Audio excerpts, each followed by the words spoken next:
मुशफिकुर रहमान को जब आईपीएल 2026 से बाहर किया गया तो सवाल ये था कि क्या ये सही था या गलत था। अभी ये चर्चा चली रही थी, तभी खबर आती है कि बांग्लादेश ने आईसीसी को लेटर लिखा है और कहा है कि वो भारत में वर्ल्ड कप 2026 नहीं खेलेगा। और आज लेटर का जवाब भी आ गया है, जिसमें आईसीसी ने साफ कर दिया है कि तुम्हें खेलना है तो खेलो, नहीं खेलना है तो मत खेलो। खेलना तो इंडिया में ही पड़ेगा, अगर तुम नहीं खेलोगे तो तुम्हारे पॉइंट कट जाए। मुस्तफिजुर रहमान को 16 दिसंबर 2025 को आईपीएल ऑक्शन में 9 करोड़ 20 लाख रुपए में केकेआर ने अपनी टीम में शामिल की। उस वक्त भारत और बांग्लादेश के जो हालात थे वो सही थे।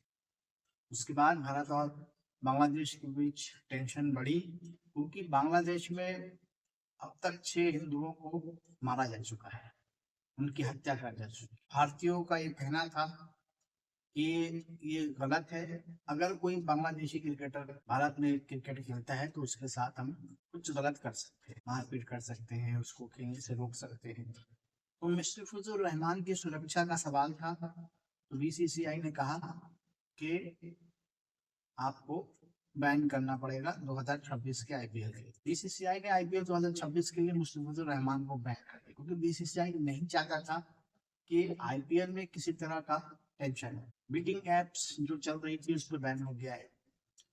और अब अगर किसी टेंशन की वजह से आईपीएल मैच अगर रुकता है या नहीं हो पाता है तो बीसीसीआई को उससे नुकसान होगा, और बीसीसीआई ये नहीं चाहता। बीसीसीआई ने मुस्तफिजुर रहमान को आईपीएल 2026 के लिए बैन कर दिया, जिसकी वजह से बांग्लादेश क्रिकेट बोर्ड और गवर्नमेंट नाराज हो गई। अरे आपने हमारी लड़कियों को कैसे हटा दिया, कैसे बाहर कर दिया, हम आपके खेलने नहीं आएंगे। तो आईसीसी को लेटर लिख दिया। अब आईसीसी ने साफ कर दिया है कि आपको खेलना पड़ेगा या तो आपके पॉइंट। तो अब बांग्लादेश की तरफ से थोड़ा नरमी आई है और उनका जवाब आया है कि हम कोशिश कर रहे हैं हालात को सही करने की।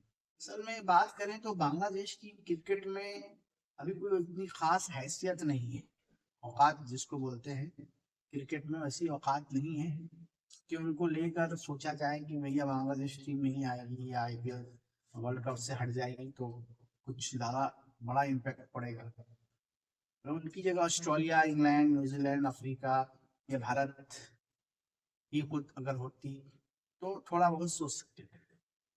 अब तो पाकिस्तान को वैल्यू नहीं देते हैं, क्योंकि पाकिस्तान की क्रिकेट में भी कुछ ऐसी अच्छी परफॉर्मेंस नहीं है। उसका भी वही हाल है जो लगभग बांग्लादेश का है।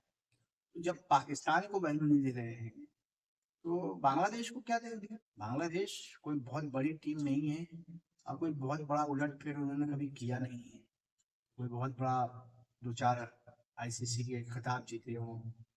तो उनको लेकर वो इतनी आईसीसी भी सोचता है कि नहीं खेलेंगे, नहीं तो क्योंकि सिचुएशन भी ऐसी है, 1 महीना बच गया है वर्ल्ड कप के लिए, टाइमिंग बहुत कम है, सब कुछ शेड्यूल फिक्स है, booking, flight booking, ticket booking, hotel booking, stadium सब तैयार है वर्ल्ड कप की मेजबानी के लिए।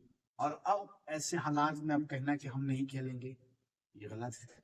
तो आईसीसी ने अपना रुख जो है वो क्लियर कर दिया है। अब बांग्लादेश को अब डिसीजन लेना है कि क्या वो वर्ल्ड कप 2026 में खेलेगा या बाहर। अगर बाहर हुआ तो उससे बड़ी नुकसान हो सकती है, क्योंकि आईसीसी इतने बड़े टूर्नामेंट से अगर कोई टीम बाहर हो जाती है तो उसको बिना फाइन लगाए, बिना उस पर जुर्माना लगाए मानेगी नहीं, उसके पॉइंट कटेंगे और साथ ही हो सकता है जुर्माना भी लगे, जो आईसीसी का नियम होगा उसके तहत। तो बांग्लादेश और भारत के बीच अभी 2-4 दिनों में इतना कुछ हो चुका है क्रिकेट में कि अजब तरह का हालात हो गए हैं।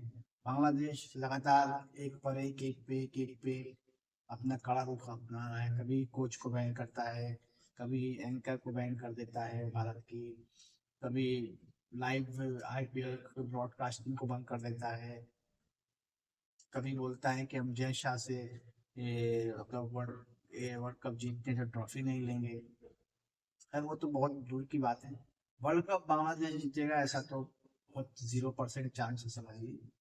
तो उसकी बात तो अलग ही है, लेकिन फिर भी बांग्लादेश को अब झुकना पड़ेगा। आईसीसी ने जब कड़ा रुख अपना लिया है, अपना फैसला सुना दिया है, बांग्लादेश की बोर्ड जो है वो बांग्लादेश के गवर्नमेंट के पास जाएगी और पूछेगी कि ये क्या करे, या तो जाना पड़ेगा और या तो फिर बाहर होना पड़ेगा।